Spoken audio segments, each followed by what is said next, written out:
अस्सलामुअलैकुम। जनाब Babubhai सोपारीवाला girls primary school, कक्षा 6, विषय हिंदी,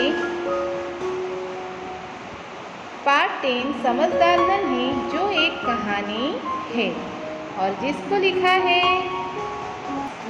शंकर सुल्तानपुरी। शंकर सुल्तानपुरी का जन्म 1 दिसंबर 1940 को उत्तर प्रदेश के सुल्तानपुर जिले के परउपुर नामक गांव में हुआ था। बाल साहित्य की लगभग 500 से ज़्यादा किताबें लिखने वाले शंकर जो थे वो हिंदी साहित्य की सभी विधाओं में सिद्धहस्त माने जाते थे। उन्होंने 500 से ज़्यादा किताबें लिखी थी बाल साहित्य की। तो यह नन्ही बतख जो है यहाँ पर समझदार नन्ही, यह भी शंकर सुल्तानपुरी ने लिखी हुई कहानी है। इस कहानी में हमें बताया गया है कि व्यक्ति को किसी भी परिस्थिति में भलाई करने का स्वभाव नहीं छोड़ना चाहिए। यह बात यहाँ पर प्रस्तुत की गई है। हमारे समाज में कुछ लोगों का स्वभाव बुरा हो सकता है, लेकिन हमें अपना अच्छा स्वभाव नहीं छोड़ना चाहिए। बच्चों, सबका स्वभाव एक जैसा नहीं होता। अच्छे स्वभाव वाले लोग हमेशा अच्छे काम करते हैं, वे दूसरों की भलाई करते हैं। बुरे स्वभाव वाले लोग बुरे काम करते हैं, जो उनका भला करते हैं उनके साथ भी वे बुरा व्यवहार करते हैं। हमें किसी भी स्थिति में किसी का बुरा नहीं करना चाहिए। यहाँ पर नन्ही जो है, नन्ही बतख, वो अपना अच्छा स्वभाव नहीं छोड़ती। बिच्छू का स्वभाव जो होता है वो शैतानी स्वभाव होता है, लेकिन यहाँ पर नन्ही जो होती है वो उसका स्वभाव भलाई करने का होता है। नन्ही जो बदला लेने के लिए अपनी अच्छी आदत नहीं छोड़ती है, वो अपना भलाई का स्वभाव रखती है। तो यहाँ पर इस कहानी द्वारा हमें यह बताया गया है कि हमें किसी भी परिस्थिति में अपना अच्छा स्वभाव नहीं छोड़ना चाहिए। तो पहले हम देखेंगे इस कहानी में आने वाले नए शब्द। हम देखें बिच्छू, नन्ही, बतख, दलदल, शैतानी। आगे देखें डंक, पीड़ा, तड़प, स्वभाव, लापरवाही। आगे देखें हम गंदी, गुलाम, टब। बच्चों, ये नए शब्द आपको आपकी हिंदी की कॉपी में सुंदर अक्षरों में 2 बार लिखने हैं। आगे हम देखेंगे स्थान, प्रार्थना, रक्षा। अब हम देखें शब्दार्थ।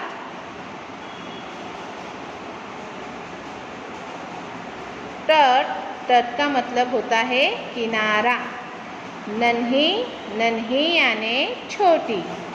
बिच्छू, डंक मारने वाला एक जंतु। बिच्छू यानी डंक मारने वाला एक जंतु। दलदल, दलदल किसे कहते हैं? जिसमें खड़े होने पर पांव अंदर धंसता चला जाए, ऐसी गीली जमीन, जिसे दलदल कहते हैं। आगे देखें हम प्रार्थना, बिनती। प्रार्थना यानी बिनती। शैतानी, शरारत। डंक यानी बिच्छू का जहरीला कांटा जो उसकी पूंछ में होता है। डंक यानी बिच्छू का जहरीला कांटा जो उसकी पूंछ में होता है। आगे देखें तड़पना। तड़पना यानी व्याकुल होना या तो फिर दर्द से झटपटाना। तड़पना यानी व्याकुल होना या फिर दर्द से झटपटाना। आगे देखें हम शब्दार्थ।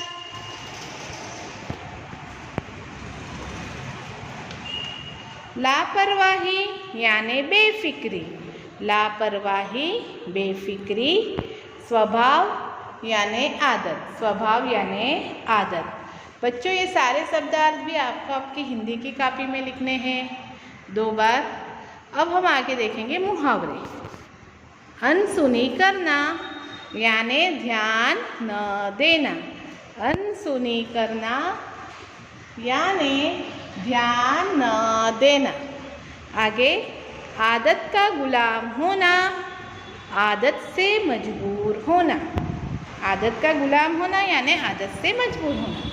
मन डोलना यानी विचार बदलना। आगे हम देखें मुहावरे। जीवन दान देना, जीवन दान देना, मरने से बचा लेना, शर्म से पानी पानी होना, बहुत लज्जित होना, वचन देना, वादा करना। वचन देना यानी वादा करना। थिरकने लगना, खुशी से नाचना। बच्चों, ये मुहावरे भी आपको आपकी हिंदी की कॉपी में 2 बार लिखते हैं। अब हम देखेंगे इस कहानी की समझ। नन्ही बतख तट पर आई तो उसने देखा कि एक बिच्छू दलदल में फंसा है। नन्ही बतख ने क्या देखा? छोटी सी बतख ने जब वो तट पर आई तो उसने देखा कि बिच्छू जो है वो दलदल में फंसा है।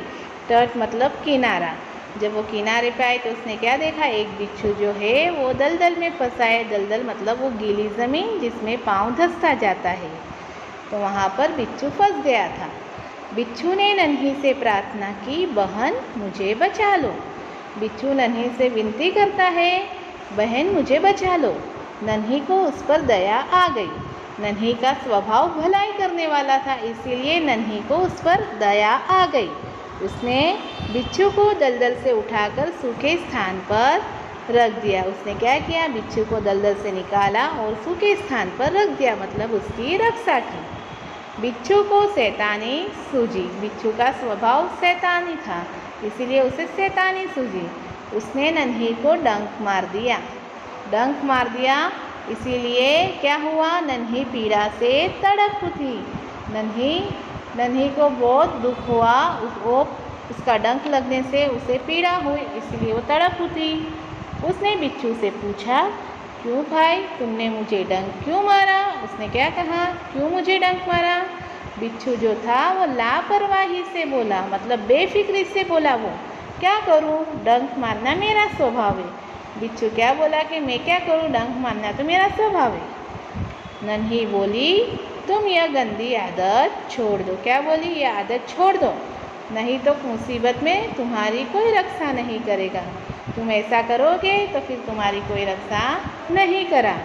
बिच्छू उसकी बात अनसुनी कर आगे बढ़ गया। हम अभी देख गए हैं कि अनसुनी करना यानी ध्यान न देना, ये मुहावरा होता है। तो बिच्छू जो था वो उसकी बात पर उसने ध्यान न दिया और आगे बढ़ गया। नन्ही अपनी माँ के पास नदी में चली गई। नन्ही बतख अपनी माँ के पास गई। माँ ने पूछा, नन्ही बेटी तुम कहाँ रह गई थी? तुम्हें क्यों इतनी देर हो गई? उसकी माँ ने पूछा, कहाँ रह गई थी? नन्ही बोली, माँ एक बिच्छू दलदल में फंस गया था, उसे बचाने में देर हो गई। क्या बोली? एक बिच्छू था वो दलदल में फंस गया, उसे बचाने में देर हो गई। इसने पूरी घटना अपनी माँ को बता दी। माँ खुश होकर बोली, बेटी यह तुमने अच्छा काम किया है। माँ ने क्या कहा? बेटी यह तुमने अपना अच्छा काम किया है।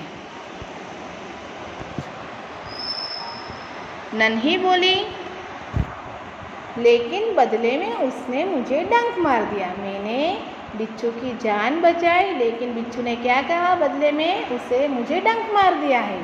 माँ बोली, बिच्छू अपनी गंदी आदत का गुलाम है। तुम उसे चाहे कितनी भी बार बचाओ, वह बार बार डंक मारता रहेगा। नन्ही बोली, माँ मैं उसकी गंदी आदत छुड़ाकर रहूँगी। बच्चों समझ में आया? यहाँ पर जो बिच्छू होता है वो उसका स्वभाव शरारत करने वाला होता है। नन्ही बतख उसकी जान बचाती है, फिर भी वह नन्ही को डंक मार देता है। इसके आगे की कहानी हम अगले पीरियड में देखेंगे।